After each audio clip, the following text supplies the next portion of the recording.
Thank you.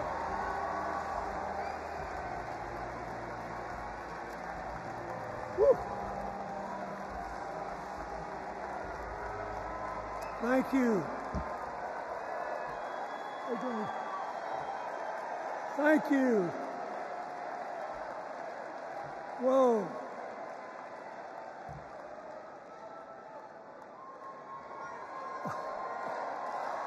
Let me ask you something.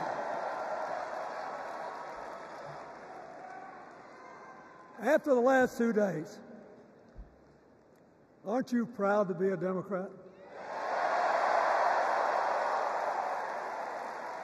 And I am very grateful to the Republicans and independents that have joined us, have been up here on the stage, and I hope they feel better about it now.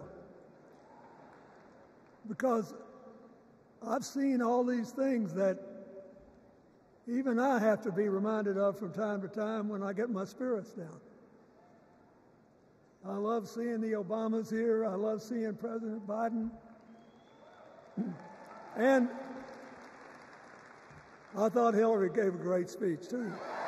And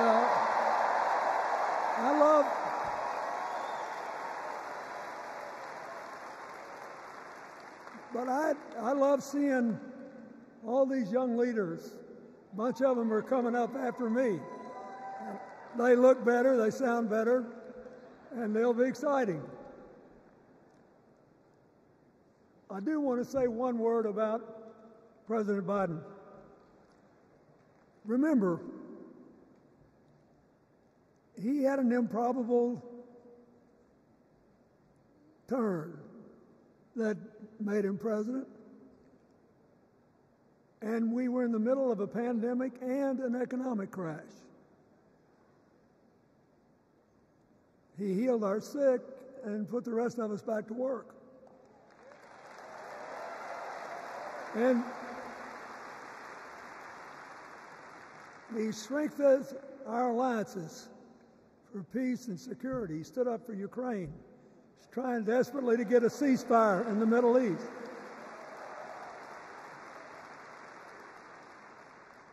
And then he did something that's really hard for a politician to do. He voluntarily gave up political power. And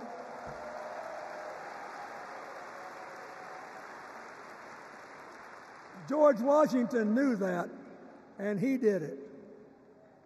And he set the standard for us serving 2 terms before it was mandatory. It helped his legacy, and it will enhance Joe Biden's legacy. And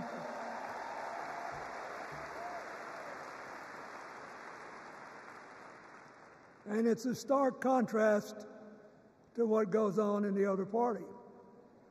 So I want to thank him for his courage, compassion, his class, his service, his sacrifice.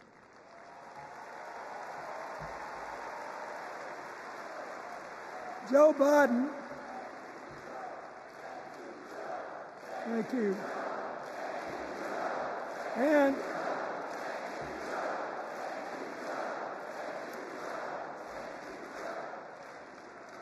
he kept the faith, and he's infected a lot of the rest of us. Now let's cut to the chase. I am too old to gild the lily. 2 days ago, I turned 78, the oldest man in my family of 4 generations. And the only personal vanity I want to assert is I'm still younger than Donald Trump.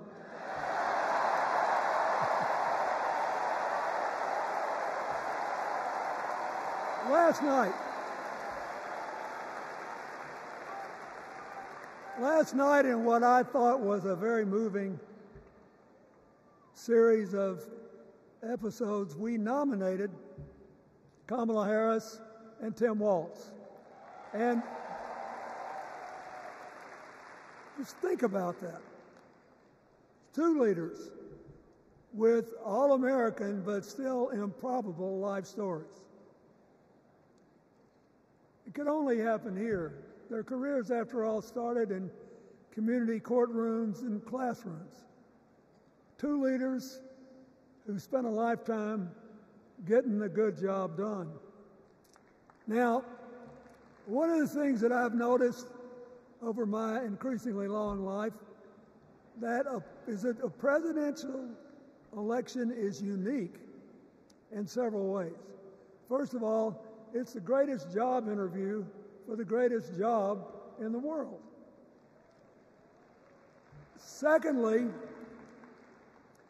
the Constitution says we, the people, get to do the hiring. And the third thing is that every 4 years, we get to change the requirements for the job.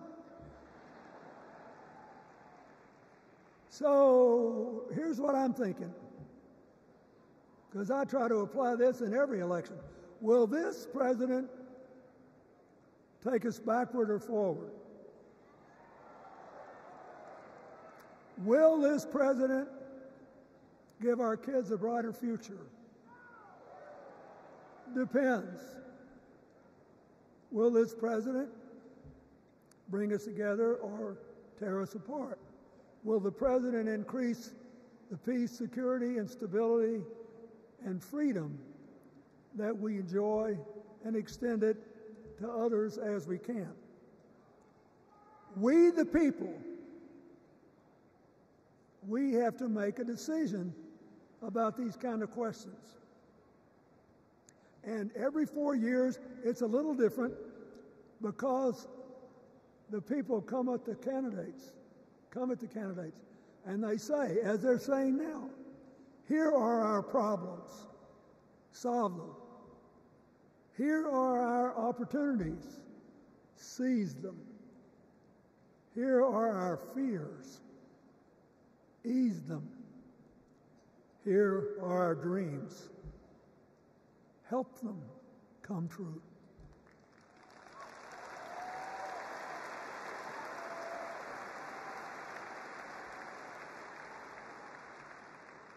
A president can answer that call by saying, I'll do my part, but you have to help me. We have to work together.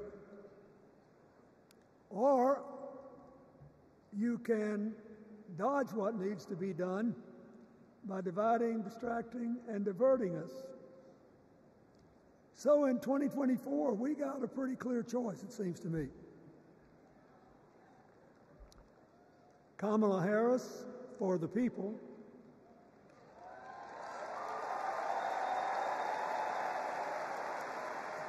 and the other guy who's proved even more than the first go-around that he's about me, myself, and I.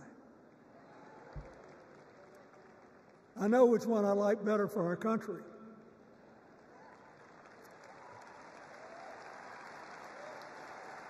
Kamala Harris will work to solve our problems, seize our opportunities, ease our fears, and make sure every single American, however they vote, has a chance to chase their dreams. You know, when she was young, she worked at McDonald's. And she greeted every person with that 1,000-watt smile and said, "How can I help you?" Now she's at the pinnacle of power, and she's still asking, "How can I help you?"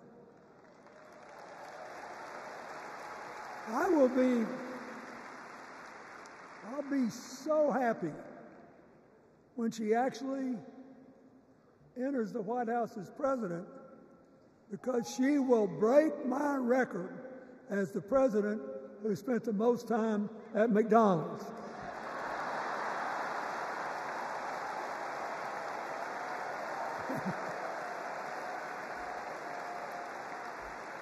Now,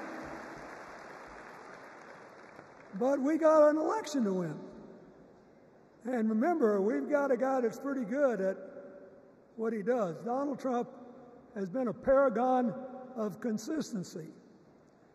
He's still dividing, he's still blaming, he's still belittling other people. He creates chaos, and then he sort of curates it as if it were precious art. Let me say, not a single day goes by, even though I've been gone for well over 23 years from the White House, not a day goes by that I don't thank the Lord for the chance I had to serve and what it meant. And one of the reasons, thank you. Wait.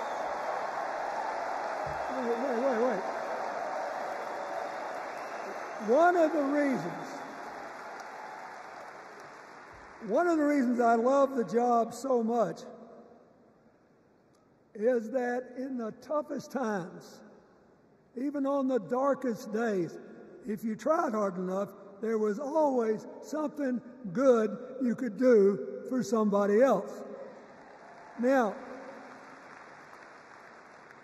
some days that's not easy to do. You've got to deal with all these emergencies, or there's something going on here, there, or yonder. But Kamala Harris is the only candidate in this race who has the vision, the experience, the temperament, the will, and yes, the sheer joy to get something done.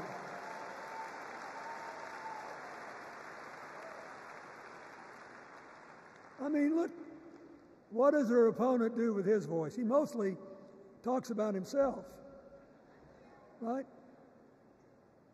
So the next time you hear him, don't count the lies. Count the eyes.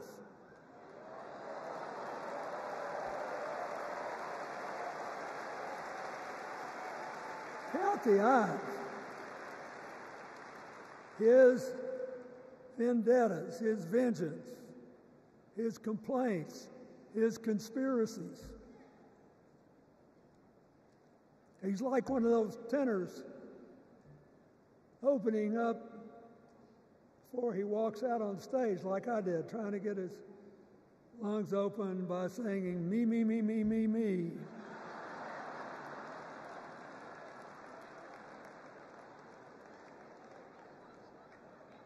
When Kamala Harris is president, every day will begin with you, you, you, you.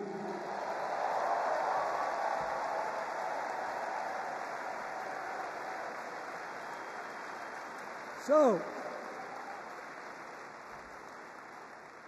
we got to ask ourselves the questions if we're going to hire a president. Do you want to build a strong economy from the bottom up and the middle out? Or do you want to spend the next 4 years talking about crowd size?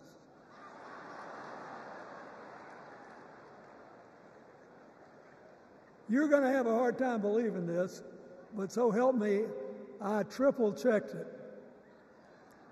Since the end of the Cold War in 1989, America has created about 51 million new jobs.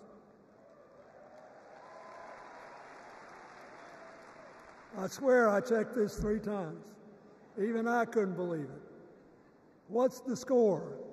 Democrats 50, Republicans 1.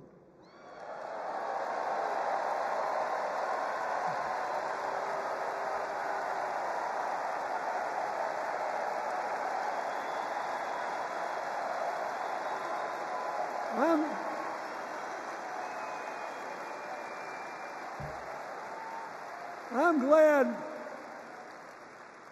that we've got a championship-winning coach on our team.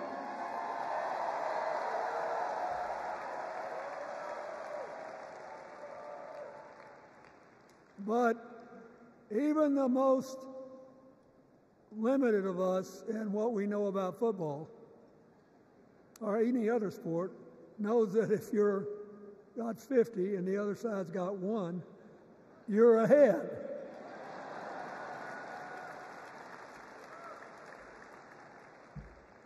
What about affordable housing? It's a terrible problem in America now. We need more.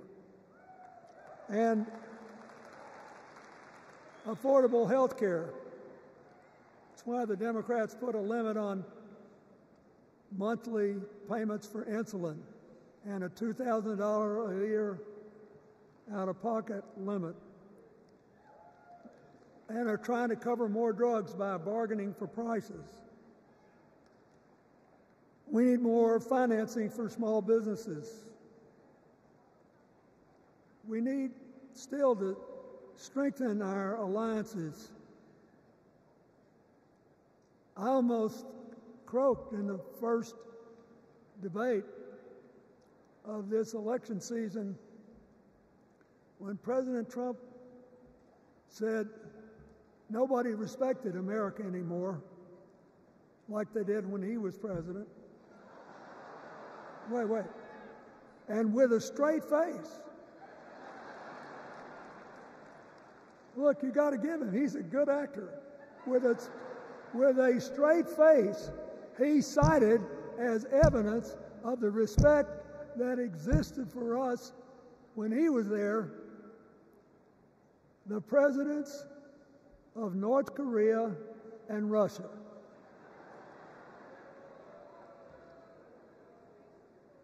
I'd rather have the people who respect us now.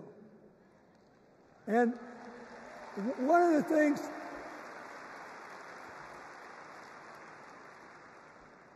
is when you send a signal to the other countries, you want them to know whether they agree with you or not, at least that you're on the level. Here's where you are and what you believe.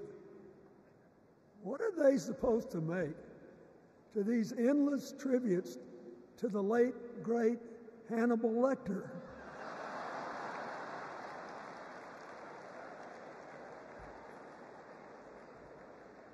I mean, President Obama once gave me the great honor of saying I was the explainer-in-chief. Folks, I've thought about it, and I don't know what to say.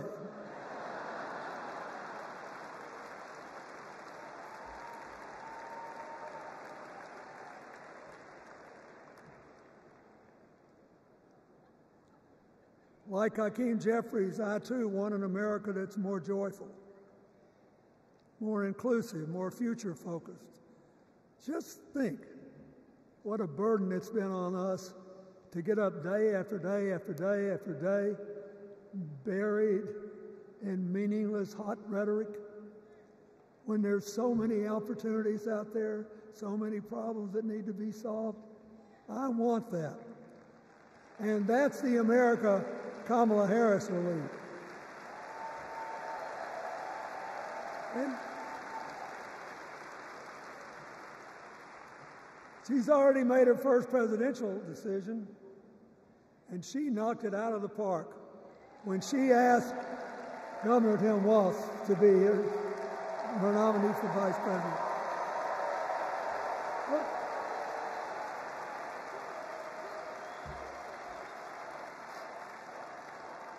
as they used to say when I was a young man growing up in Arkansas, you do not have to be all broke out with brilliance. You just look at Tim Walz, listen to him, follow his record as a teacher, as a coach, in the National Guard, as a congressman, where he was the only Democrat, save one, elected in that district in more than 100 years. And he stayed a long time. And then he became a great governor. And by all accounts, he was a crack shot who had the courage among his rural constituents to say, we do not need these assault weapons available to people who can kill our kids in school.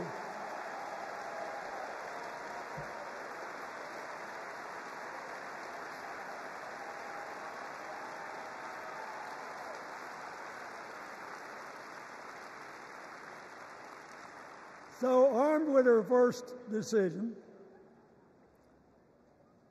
Kamala Harris confronts an interesting dilemma.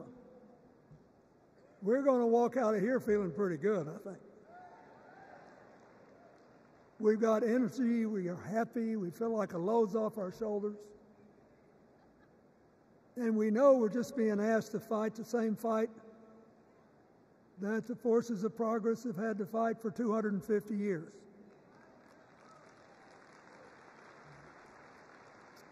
In the face of stiff and often violent opposition, we have to find a way to go forward together, where we, the people, make our union more perfect. So, that's a good thing. How could we possibly lose? Kamala Harris has fought for kids her whole life that were left out and left behind. She's taken on gangs trafficking across the border. She's fought to protect the rights of homeowners. She's been our leader in the fight for reproductive freedoms, and we know a majority of the American people are with us on that.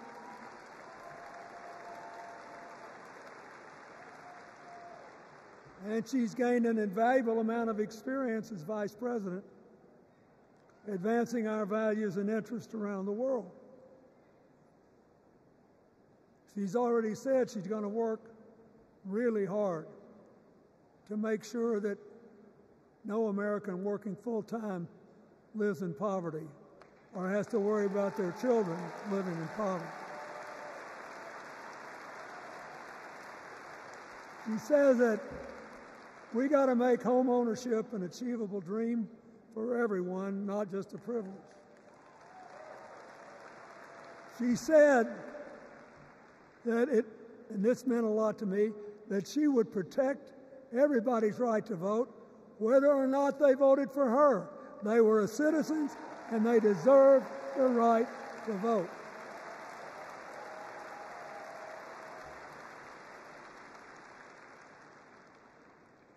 The other day, her opponent implied that as his people voted one more time, they'd be able to rig it from now on and they wouldn't have to vote again.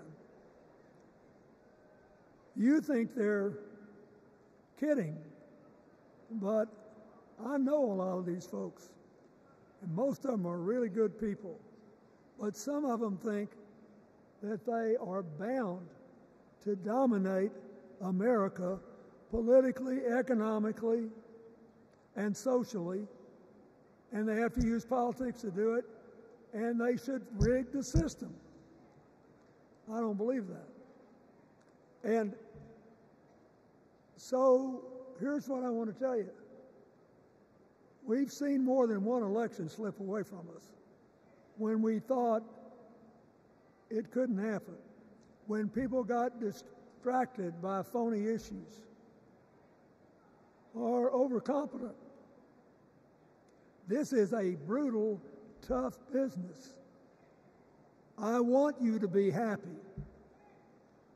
One of the reasons that President-to-be Harris is doing so well is that we're all so happy.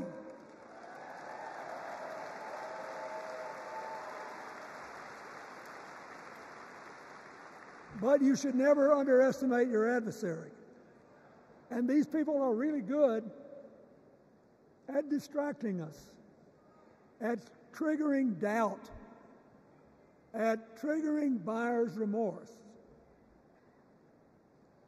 As the Obama said so eloquently last night, they are human, you know. They're bound to make a mistake now and then.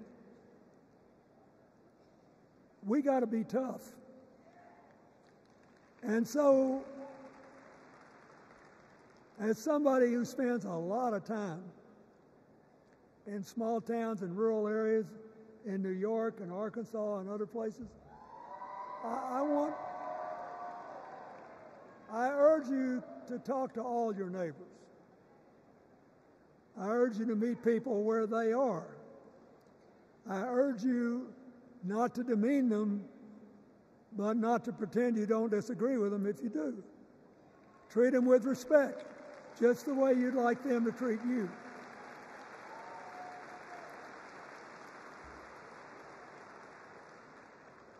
Ask for their help and then follow our leader, Kamala, and ask them, how can I help you? We Democrats right now have a lot of hay in the barn. We've got massive achievements, massive advances, but there's still a lot of slips between today and Election Day that we have to navigate. And so I want to say this from the bottom of my heart. I have no idea how many more of these I'll be able to come to. I started in '76, and I've been to every one since. But no, 72. Lord, I'm getting old. But here's what I want you to know. If you vote for this team, if you can get them elected and let them bring in this breath of fresh air, you will be proud of it for the rest of your life. Your children will be proud of it. Your grandchildren will be proud of it.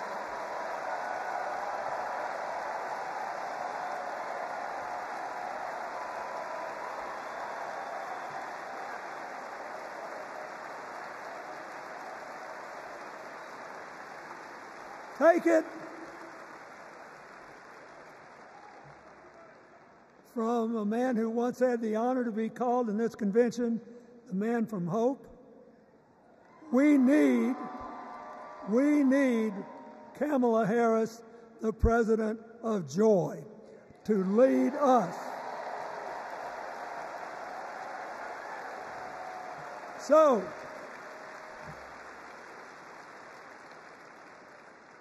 I'll be doing my part, you do yours. I'll see you when we're making a real joyful noise when the votes are counted. God bless you, and God bless America.